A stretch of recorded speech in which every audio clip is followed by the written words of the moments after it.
In this lesson, we'll review the definition of a random variable and probability distributions. We'll discuss several examples of special types of distributions and consider various applications. If we roll a fair die, the possible outcomes are the numbers 1, 2, 3, 4, 5, and 6. Now each of these numbers has probability 1/6 of appearing. Rolling a die is a probability experiment whose outcomes are numbers. The outcome of such an experiment is called a random variable. Now rolling a die is a simple example. However, random variables are all over the place. Examples include the number of visits to a certain flower by different pollinators, the proportion of a certain genetic trait in a population, the number of offspring produced by a particular type of insect, the success rate of a medical experiment, the survival rate of a species within a given environment, the number of mutations in a genetic sequence over time. Some random variables are discrete, that is, the outcomes can be listed or counted. Other random variables are continuous, where the outcomes can be any value within an interval, meaning that the outcomes must be measured as opposed to counted. For now, we will concentrate on discrete random variables. A probability distribution for a discrete random variable specifies the probability for each possible value of the variable. Let's look at an example. Let y be the number of female offspring in a litter of 3 produced by a coyote. Suppose that the probability of an offspring being female is 0.5. We want to find the probability distribution of y. So here there are 8 equally likely outcomes. Let's list these possibilities out. Now we count up the number of female offspring for each outcome. We see that there are 4 possible values of the number of female offspring: 0, 1, 2, and 3. If we divide the frequency of each outcome by the total number of possibilities, which is 8, then we find the probability of each outcome of y. This gives us the probability distribution of y. It will sometimes be useful to look at the probability histogram to get a graphical depiction of the distribution. Now let's take a moment to discuss the difference between a distribution of data and a probability distribution. A distribution of data shows actual values that we have and how frequently they occur. We can discuss the shape of these data and how they are centered and spread out using measures such as the mean and the standard deviation. In contrast, a probability distribution is a theoretical construct. It's a model used to explain the data and a best guess as to what can be expected. In practice, we often use a given data set to estimate the parameters of a probability distribution, with the goal of finding a model that fits the data well so that it can be used to make predictions about future data. Think of a data set as a dish. You can determine how it looks and tastes and describe its various features. A probability distribution, on the other hand, is kind of like a recipe. It tells us the ingredients and the steps necessary to create future dishes. Now, given a discrete random variable y, we can find the mean of y denoted by mu sub y. The mean of a random variable is a measure of center. It's also referred to as the expected value because it provides the value that we expect to get on average if the probability experiment is repeated over and over. The standard deviation of y, denoted by sigma sub y, is a measure of how spread out the probabilities are. Consider again the probability distribution of y, the number of coyote female offspring out of 3. We will find the mean and standard deviation. We're going to use R. Let's first define a data array for the random variable outcomes. We'll call it y. Now, define a data array for the associated probabilities. Let's call this prob.y. To find the mean, we need the products of y and prob.y. Then we take the sum of the results. I'll call the mean mu.y. We find the mean to be 1.5. Remember, the way to interpret this is that in a litter of 3 coyote pups, on average, the number of female offspring is 1.5. The standard deviation is a little more complicated. Let's start by finding y squared times prob.y. Next, we need to sum these results. We will need to subtract the square of the mean. And lastly, we will take the square root. We find the standard deviation sigma.y to be approximately 0.866. We now consider binomial distributions. In 1963, psychologist Stanley Milgram conducted experiments to investigate how authority influences obedience.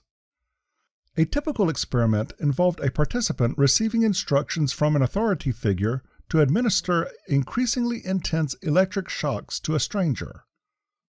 Milgram discovered that only 35% of participants disobeyed the authority and halted the shocks before reaching the maximum level.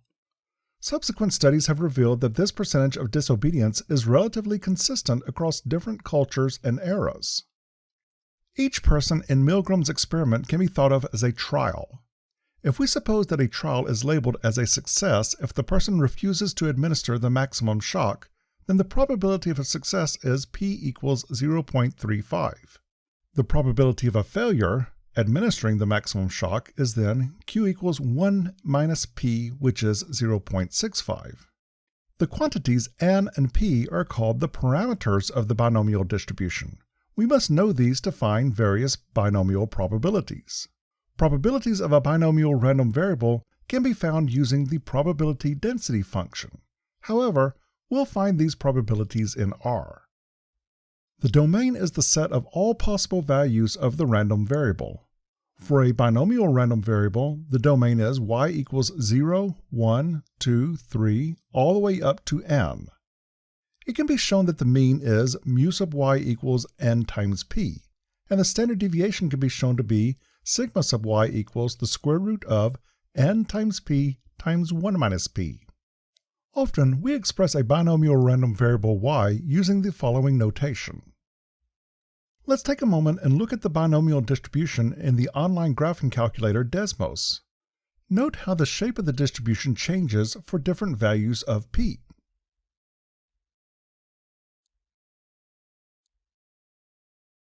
In R, there are several commands associated with the binomial distribution.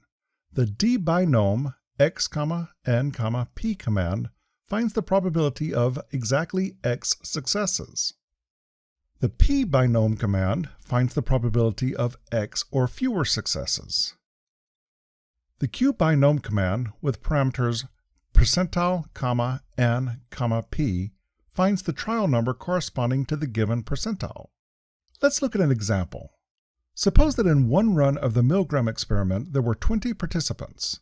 Here, the number of successes, that is, the number of participants who did not administer the maximum shock, has a binomial distribution with n equals 20 and p equals 0.35. Let's go ahead and define n to be 20 and p to be 0.35 in R. Now, what is the probability that 7 participants did not administer the maximum shock? That is, 7 successes. We find this probability with the dbinom command, where x equals 7 and the given values of n and p. We find the probability that 7 participants did not administer the maximum shock to be 0.1844. What is the probability that 7 or fewer participants did not administer the maximum shock? Here we can use the pbinom command, where x equals 7. The probability of 7 or fewer is 0.6010. Now we could also find this probability by computing dbinom using the data array from 0 to 7, and then summing the results. Here we are finding the probability of each value of x from 0 to 7, and then just adding those values together.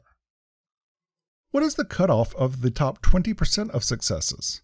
That is, the number of participants that is the 80th percentile. We are looking for the 80th percentile. We use the command qbinom 0.80, n, p. The 80th percentile is 9. Let's consider another example. It might be useful for you to try this one on your own in R. Then continue the video when you're done to see if you got it correct. In a random sample of 260 stocks of Drosophila melanogaster flies, approximately 30% are infected with Wolbachia, an intercellular microbe that can manipulate host reproduction for its own benefit. What is the mean number of stocks that are infected?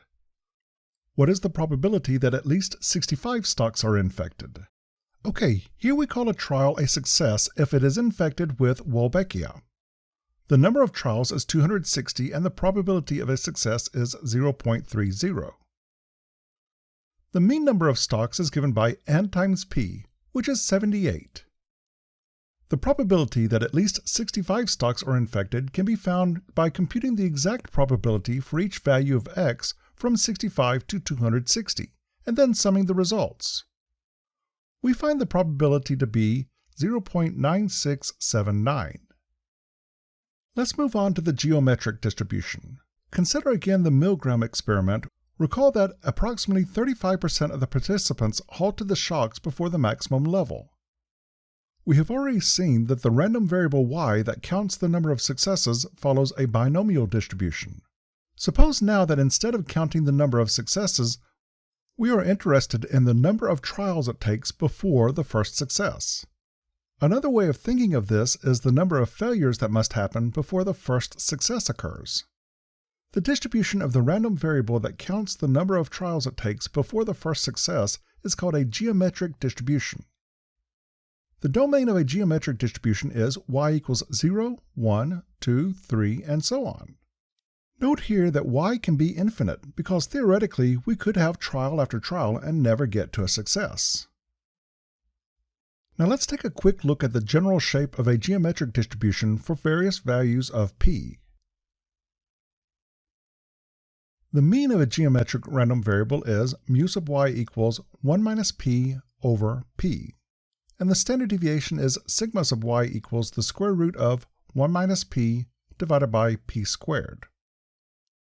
In R, we can use the d geom x comma p, or p geom x comma p, or the q geom percentile comma p commands in much the same way as we did for the binomial distribution. Let's look again at the Milgram experiment where p equals 0.35, the probability of not administering the maximum shock. Let y be the number of participants who administer the maximum shock before we observe one who does not. Then y follows a geometric distribution with p equals 0.35. What is the probability that the first participant that doesn't administer the maximum shock is the third one? Remember, the geometric random variable counts the number of failures before a success occurs, so we are looking for the probability that there are 2 failures before a success on the third trial. We use the command dgeom 2, 0.35. We find the probability to be 0.1479. What is the expected number of participants who administer the maximum shock before coming across one that doesn't? The expected number of participants who administer the maximum shock before coming across one that doesn't is the mean of y. We find the mean to be the quantity 1 minus p divided by p, which is 1.86. If we wanted to be 90% sure that we observe a participant who did not administer the maximum shock, how many participants should we watch? We want the 90th percentile. Using the qgeom command with 0.90 as the percentile and 0.35 as p, we find that we should watch at least 5 participants. Consider another example. Again, it might be useful for you to try this on your own before coming back to the video. In a population of cattle, approximately 48% are infected with leptospira, a bacterial disease. Suppose that individuals from this population are randomly selected and tested for leptospira. What is the probability that the first to be tested is positive? What is the probability that the first to test positive is one of the first 5? Let's define p to be 0.48.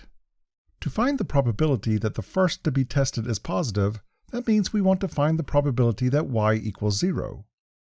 The dgeom 0, p command gives us 0.48. Note that this shouldn't be a surprise. If the probability of a success is 0.48 on any given trial, then the probability of a success on the first trial is 0.48. Now, the probability that the first to test positive is one of the first 5 is found by computing p of 0 or 1 or 2 or 3 or 4. Remember here, y is counting up the number of failures before the first success. We can either find this probability with the pgeom 4p command, or by summing up these probabilities with the dgeom command. Let's consider another type of random variable. We begin with an example. The average density of penguins in a particular region is known to be 49. Suppose an ecological study will be done in the region. We want to know the probability of observing at least 60 penguins. A Poisson random variable often provides a good model for the number y of rare events that occur in time, space, or volume when we know the expected mean lambda. Probabilities of a Poisson random variable with mean lambda can be found using the probability density function, or with similar R commands that we've seen before. The domain of a Poisson random variable is y equals 0, 1, 2, 3, and so on. The mean is a parameter of the distribution, and equals mu sub y equals lambda. The standard deviation can be shown to be sigma sub y equals the square root of lambda. We use the following notation to denote a Poisson random variable. So let's go back to the example. The average density of penguins in a particular area is 49. We want to find the probability of observing at least 60 penguins in an ecological study of the region. The dpois x, lambda command will find the probability of exactly x events. As in previous examples though, x can be a data array, so we could use something like sum dpois, where x goes from 60 to some really large number, like maybe 10,000, and the mean is 49. Although the domain of a Poisson random variable is infinite, in reality we can be sure that there will not be more than 10,000 events when the average number is only 49. We find the probability of observing at least 60 penguins is 0.0703. Would it be unusual to find no more than 40 penguins? We can either use the ppois 40, 49 command, or sum the probabilities associated with the values 0 to 40. We find this probability to be 0.1098, which is not particularly an unusually small value. It means that we would expect to find no more than 40 penguins about 11% of the time. Generally, we will use a cutoff of 0.05, which corresponds to 5%, to categorize something as an unusual event. Would it be unusual to find no more than 35 penguins? Rerunning the command with an upper limit of 35 yields a probability of 0.0225. It would be unusual to find no more than 35 penguins. Let's look at one last example. In an experiment with an enclosed space, a little brown bat, Myotis lucificus, was found to consume 890 fruit flies per hour. Suppose that a random bat was studied under similar circumstances. An often mentioned statement claims that bats can eat 1,000 insects per hour. Find the probability that the studied bat consumed at least 1,000 fruit flies per hour. What's the probability that the studied bat consumed less than or equal to 450 fruit flies in half of an hour? Would it be unusual for the studied bat to consume at least 1,400 fruit flies in 1.5 hours? What is the third quartile of the number of fruit flies consumed in a 2-hour period? Okay, we're going to model this experiment with a Poisson random variable, with mean lambda equals 890. The probability that the bat consumed at least 1,000 fruit flies per hour is 0.00016. It sounds like the claim that a bat eats 1,000 insects per hour is probably an over-exaggeration.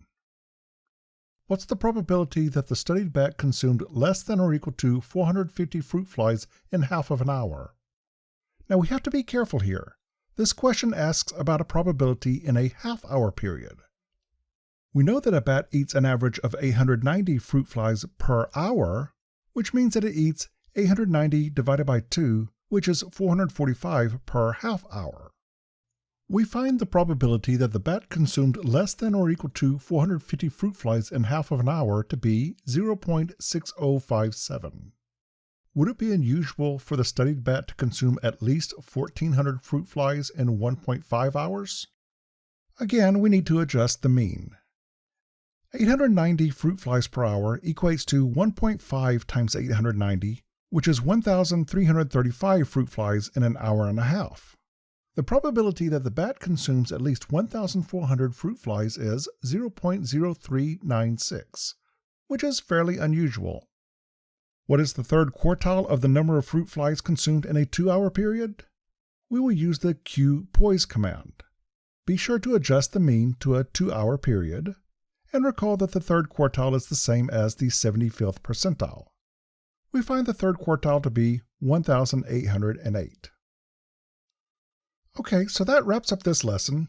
Best of luck as you move forward with the quiz.